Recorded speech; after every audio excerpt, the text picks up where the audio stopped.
Oasis Audio presents Party Boys Adventures, Number 6, The Battle of Bayport, by Franklin W. Dixon. Read for you by Tim Gregory.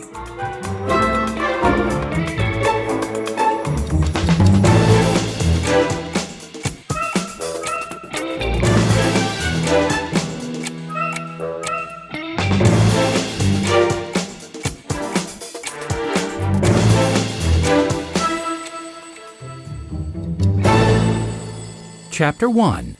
Flashback. Frank. It's not every day you get to shoot a cannon at a regiment of 18th century British redcoats. Not in the 21st century, at least. But for one day, my humble little town of Bayport had flashed back to the year 1776. The park overlooking our town's namesake bay had been transformed into a battlefield with America and Great Britain facing off across center field of the baseball diamond to fight it out over freedom and taxes. Spectators decked out in colonial garb watched from the bleachers and the hillside nearby, while a Benjamin Franklin look-alike grilled up hot dogs and hamburgers on the barbecue. In the port below, an American flag with only 13 stars flew from the mast of a huge old Continental Navy warship. It was quite a sight. I mean, seeing your family, friends, and classmates carrying muskets and dressed up in 250-year-old military uniforms is about as strange as it gets. It felt kind of like the whole town had traveled back in time. We were reenacting the Battle of Bayport to commemorate our town's small part in the Revolutionary War. It was more of a skirmish than a battle, really. And to celebrate the grand opening of the new Bayport History Museum aboard the USS Resolve, a beautifully restored sailing frigate from the very first U.S. naval fleet. The town had gone all out for the event, and it was hard not to get swept up in the excitement.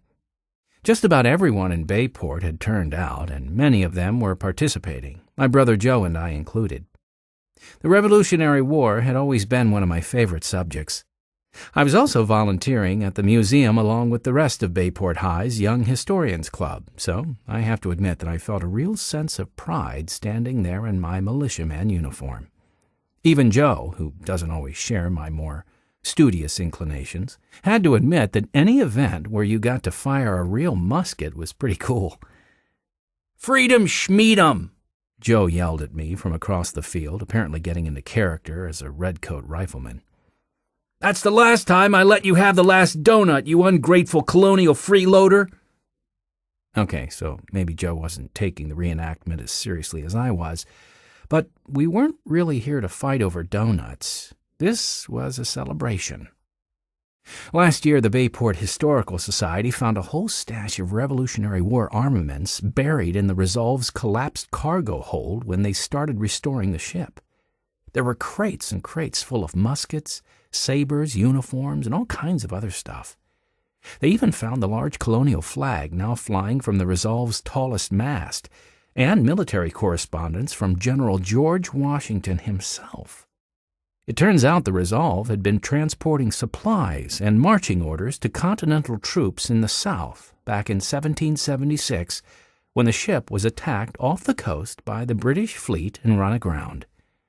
The Resolve had been a rotting wreck, but the stuff in the crates was in amazing condition. Everyone agreed the find was pretty much priceless. It was a huge deal in the history and archaeology communities, and because of it, our new history museum was going to be home to one of the world's most impressive collections of Revolutionary War artifacts. Historians, collectors, and enthusiasts were coming from all over the country for the museum's opening. One guy was even coming all the way from London. My AP U.S. history teacher, Mr. Lakin, who also happens to be the president of the Historical Society, had been the one to open the first crate. After the discovery, there had been a lot of debate about whether to preserve the items or just sell them all at auction for the money. Mr. Lakin finally convinced bigwig Bayport developer Don Sterling and the city council that turning the entire thing, the ship and all, into a world-class museum would do more for the town's economy than just selling everything off. Judging by today's turnout, they had done the right thing. For the reenactment, Mr. Lakin had thankfully ditched his usual plaid and polyester outfit for a pristine colonial general's uniform. He sat on top of a white horse looking over his troops, beaming with pride under his huge hat. I was nearby, helping man one of the big cannons. We had a bunch of cannonballs piled in a neat pyramid next to the big old artillery gun, but we weren't going to be loading them. We were just going through the motions, only loading the cannon with a little gunpowder so we could still fire it and put on a good show without anyone actually getting blown to bits in the process. The infantrymen on the battlefield were basically just shooting blanks as well. Everyone agreed that firing live ammunition would have made the reenactment a little too historically accurate. Well, almost everyone. I could think of a few participants who probably wouldn't mind shooting at each other. For a small town, we sure do manage to stir up our share of conflicts.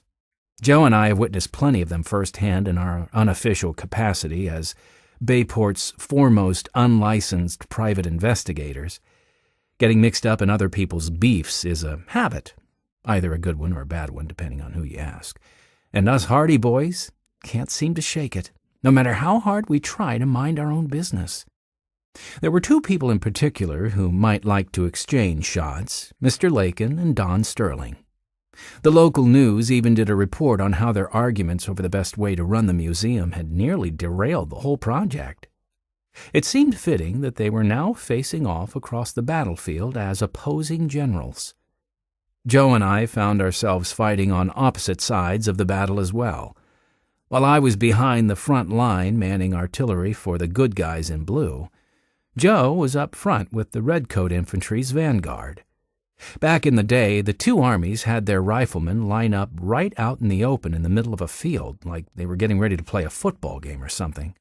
Only instead of kicking off a ball, they fired straight at each other with muskets and cannons until the side that was shot up the most either gave up or ran off.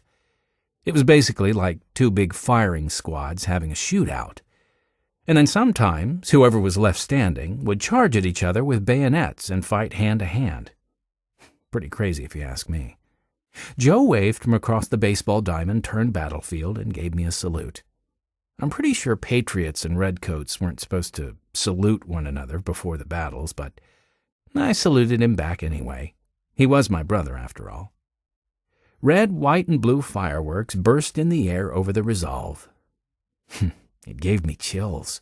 It meant the battle was about to begin.